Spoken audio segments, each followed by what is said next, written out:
Happy Wednesday, February 25th. Oh my gosh, already? I'm Denan Whitten, and coming up on today's show, it looks like there's Roundup found in Mississippi air and water. I'm going to talk about that. And look, I'm not going to pick on Mississippi because I'm an Alabama girl, and a lot of people pick on Mississippi, I know. And we're also going to talk about very quickly the great things about your broken heart. If you have a broken heart, stick with me. I promise you, things will get better. Hey, just want to say thanks to everyone who sends messages. And yes, I do realize that I have put the videos out on different formats, and YouTube isn't recording all of the format plays, but whatever, it's YouTube, so it happens. Yes, I realize you guys over there at Before It's News are watching the video a lot, and then you get back on YouTube and it doesn't look like that, but whatever. I mean, that's how it works, I guess. So anyway, thank you, and thanks for saying hello on Google+. I really appreciate it. Hi out there. All right, so let's get started and talk about Roundup. If you're probably familiar with Roundup if you have a yard. For years, people have been using it. You can buy it at Home Depot and Lowe's and all of those places. Of course, it's a deadly, deadly, deadly poison you shouldn't even touch, but sure, you can spray it on your yard. But here's the thing. Roundup is Monsanto's herbicide that they spray on all their Roundup Ready seed crops. Farmers do. It's a long, complicated story, but basically you eat it, it's in your food, it's in the food system, it's in the groundwater, it's in the ground, it's in the air, and it's a deadly, deadly, deadly poison. If you want to find out the details of that, I say it all the time, but watch Food Inc. or watch the documentary Fresh. Or Genetic Roulette is a really good one too. I think you can watch that on YouTube. Okay, so this is from Sputnik News. Toxic Monsanto herbicides found in 75% of Mississippi air and rain samples. Listen, it's going to be in every state's air and rain samples. They just tested in Mississippi, okay? So if you're from Mississippi, I'm not picking on you. Maybe a little bit. Okay, a new report from the U.S. Geological Survey suggests Mississippians may want to stick with bottled water and take short breaths, as a popular weed killer is largely to blame.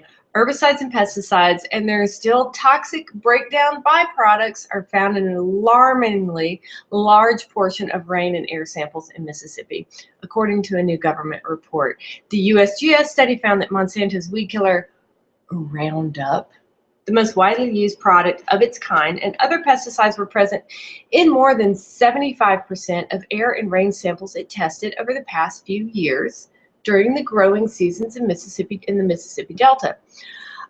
Look, yes, these are too high for comfort. Yes, these are causing health problems in human beings.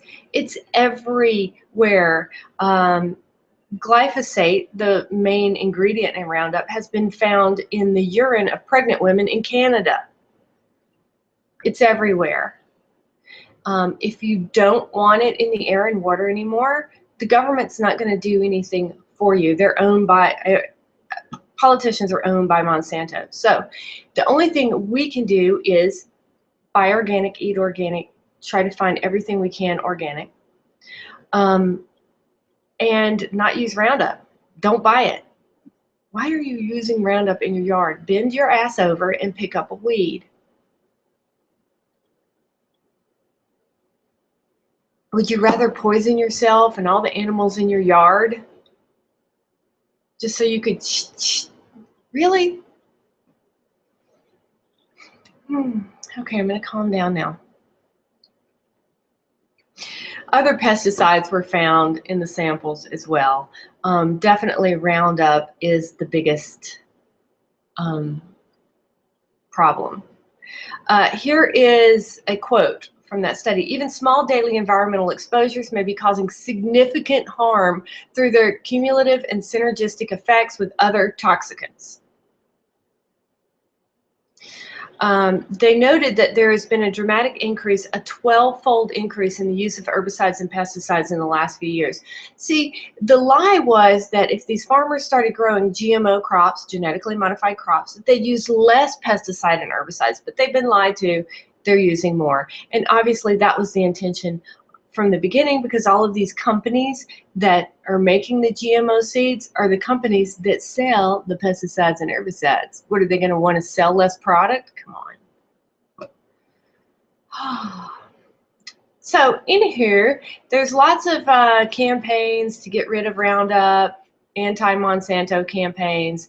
And look, I'm all for that. I marched against Monsanto. But the truth is, if you don't want something in your world, stop giving money to it. Don't buy things that are GMO. Look for things with an anti-GMO label and that are organic. And don't buy Roundup. That's it. Easy. If we just did that, life would be a lot better on this planet. I promise you. Okay, so let's make life better for people with broken hearts.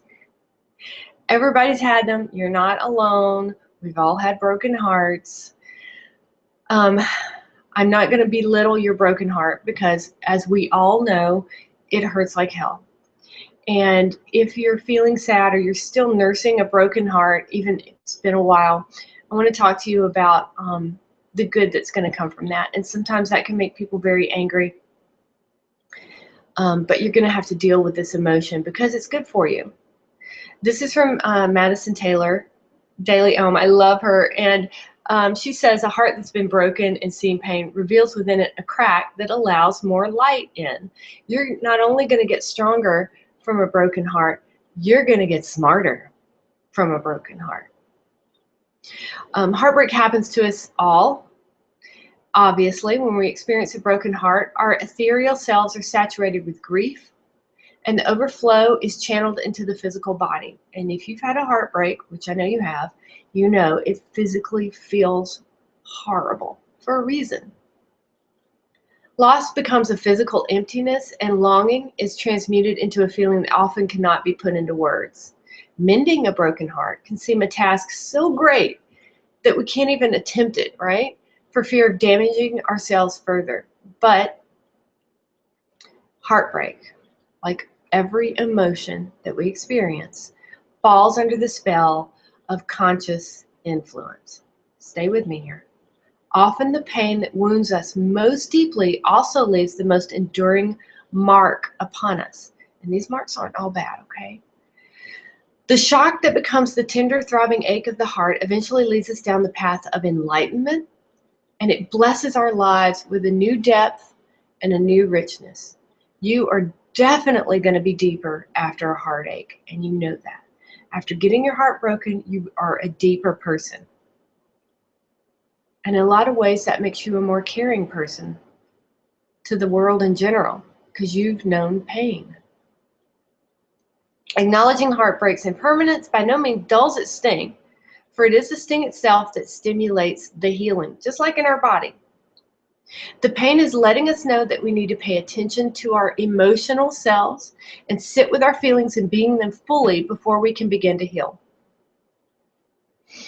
It's said that time heals all wounds. Time may dull the pain of a broken heart, but it is fully feeling your pain and acknowledging that will truly help you start to heal.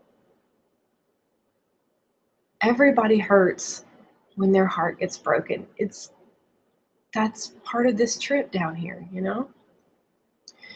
Dealing with your heartache in a healthy way rather than putting it off for tomorrow is the key to repair. Gentleness more than anything else is called for. So be kind to yourself. Most importantly, open yourself to the possibility of loving, trusting, and believing again one day. Someday soon you may emerge from the cushion of your grief and see that the universe did not cease to be as you nurse your broken heart. You will come out on the other side of this stronger for all that you've experienced. I promise you, stronger, stronger, stronger. So I'm going to suggest something if you do have a broken heart. All of us, not only do we need to take a deep breath, feel that pain, mend that broken heart, but we're also probably going to have to deal with some forgiveness, right? So, and you don't have to use my video, but I have a video on YouTube that helps with forgiveness. It's called Ho'oponopono. I know this name sounds funny. It's a Hawaiian forgiveness ritual, and it's very difficult the first time you try it. So give yourself a couple of times to try it. But look it up on YouTube. There's lots of Ho'oponopono videos on YouTube. I know, I laugh every time I say it, for sure. So try that. Get yourself right in a way that you're kind to yourself. You deal with the forgiveness of the other person, and you're going to be so much stronger and smarter on the other end. You're going to be eventually say, wow, I learned a lot from that. Okay, so go have a great Wednesday, and I will see you back here tomorrow. I love you much. See you then.